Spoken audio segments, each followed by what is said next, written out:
Đumbir, med i limun. Recepti za podizanje imuniteta, jake zglobove i zdravo mršavljenje.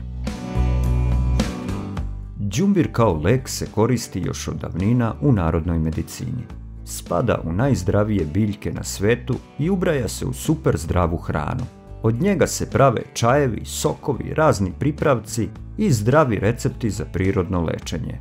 A kada pomešate đumbir, med i limun, lekovita svojstva svih ovih sastojaka se dodatno pojačavaju.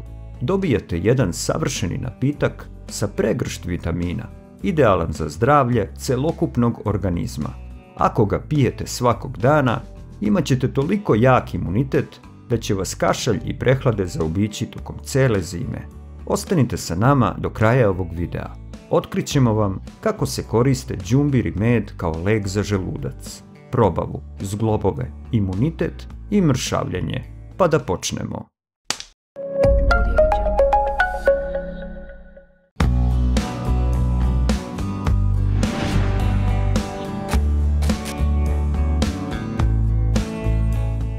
Đumbir je višegodišnja začinska biljka.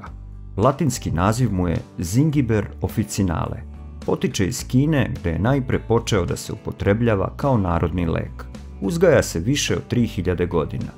Ova zeljasta biljka naraste i do 1 metra u visinu. Na tankim stablima se formiraju dugački listovi. Od čitave biljke za zdravlje se koristi samo lekoviti koren.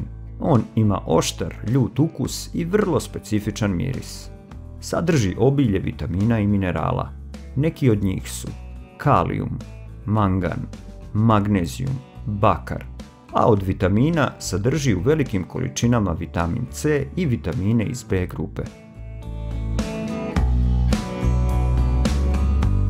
Đumbir kalorije. Ovaj zdravi koren ima vrlo malo kalorija, svega 80 na 100 grama. Naravno, na dnevnom nivou pojedete mnogo manje đumbira od te gramaže i unesete još manje kalorija. Zato je dijeta sa đumbirom i medom vrlo efikasna za skidanje masnih naslaga. Taj recept za mršavljenje vas čeka u nastavku ovog videa. Za šta se sve koristi đumbir kao lek? Ova azijska biljka ima sastojak zvan gingerol.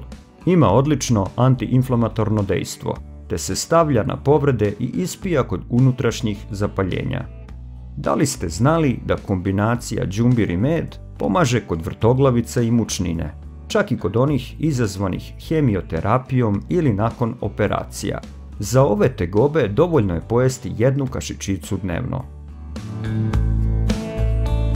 Đumbir, med i limun ubrzavaju metabolizam. Taj napitak je odličan za mršavljenje. Pijte ga svako jutro na prazan stomak. Ova kombinacija sastojaka pomaže lakše pražnjenje creva. Zato se preporučuje osobama koje imaju probleme sa varenjem.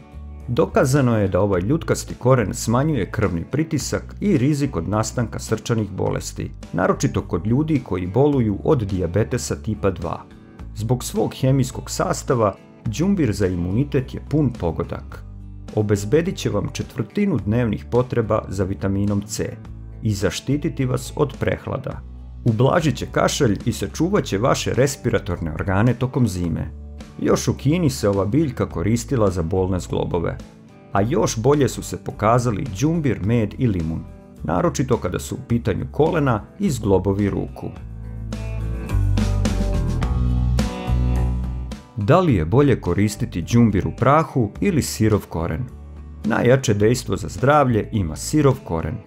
On je prepun lekovitih sokova, no ukoliko nemate vremena i želite da napravite brzo recept sa đumbirom, medom i limunom, možete koristiti đumbir u prahu. Tada će efekti biti malo blaži. Đumbir, med i limun recepti. O đumbiru smo već dosta toga rekli, a sada i koja reč o medu. Ovaj zdravi pčelinji proizvod smanjuje trigliceride i holesterol u krvi. Odličan je za sprečavanje nastanka srčanih bolesti. Smiruje kašalj, naročito kod dece. Treba ga jesti umereno zbog kalorija. Jedna od najboljih biljaka za imunitet i mršavljenje svakako je i limun. Zajedno, u kombinaciji sa medom i đumbirom, dobijate smesu koja čuva zdravlje. štiti krvne sudove, pomaže kod kašlja i skidanja kilograma.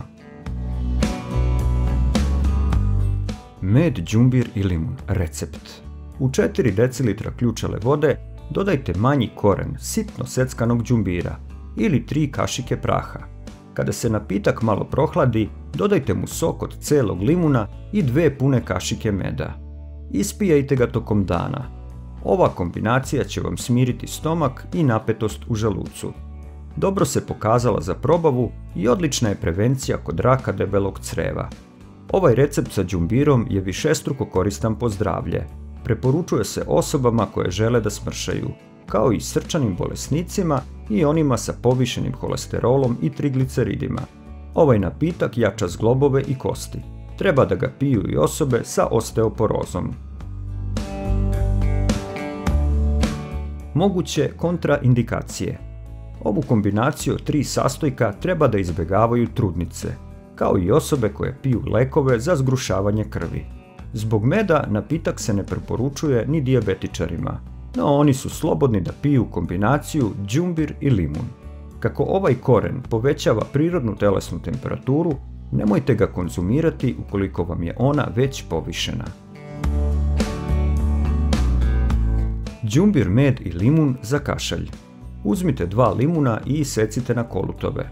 Sitno naseckajte ili sameljite u secku 1 koren đumbira. Stavite sastojke u veću teglu. Potom nalijte med sve do vrha tegle i zatvorite. Čuvajte napitak na hladnom i tamnom mjestu. Uzimajte svaki dan po kašičicu. Osobe koje imaju srčane probleme ovo ne bi smjele da piju. Čaj od đumbira za zglobove. Iseckajte sitno do 2 cm korena i prelijte čašom vrele vode. Ostavite tako do 5 minuta. Potom dodajte 1 kašiku meda i 1 kašiku soka od limuna. Ovaj čaj od đumbira za imunitet je dokazano efikasan. Đumbir, med, limun i beli luk za imunitet. Kombinacija od 4 sastojka je prava vitaminska bomba. Iseckajte sitno pola korena očišćenog đumbira, iscedite sok od pola limuna, dodajte 5 kašika meda i sitno isecite i 1 čen belog luka. Mešajte dok se sastojci ne sjedine. Uzmite po kašičicu pre svakog obroka. Time ćete smanjiti apetit i istovremeno ojačati imunitet. Đumbir, cimet i med za mršavljenje. Recept. Isecite manji koren đumbira. Dodajte mu sok od pola limuna i pola kašičice cimeta. Pojedite svako jutro na prazan stomak po kašičicu. Cimet je odličan za smanjenje obima struka. Za želudac preporučujemo đumbir sa kurkumom. Ova kombinacija će smiriti nemirni stomak. Dovoljno je pomešati 100 g isitnjenog korena đumbira sa kašičicom kurkume i preliti sa decilitrom vode. Dragi prijatelji, ovo je sve za danas. Nadamo se da su vam se dopali recepti sa đumbirom. Oni će vaš imunitet učiniti nepobedivim ove zime. Predlažemo vam još 3 odlična recepta. Napitak za prestanak pušenja, recept za mršavljenje, prirodni lek za zglobove. Ostanite zdravi!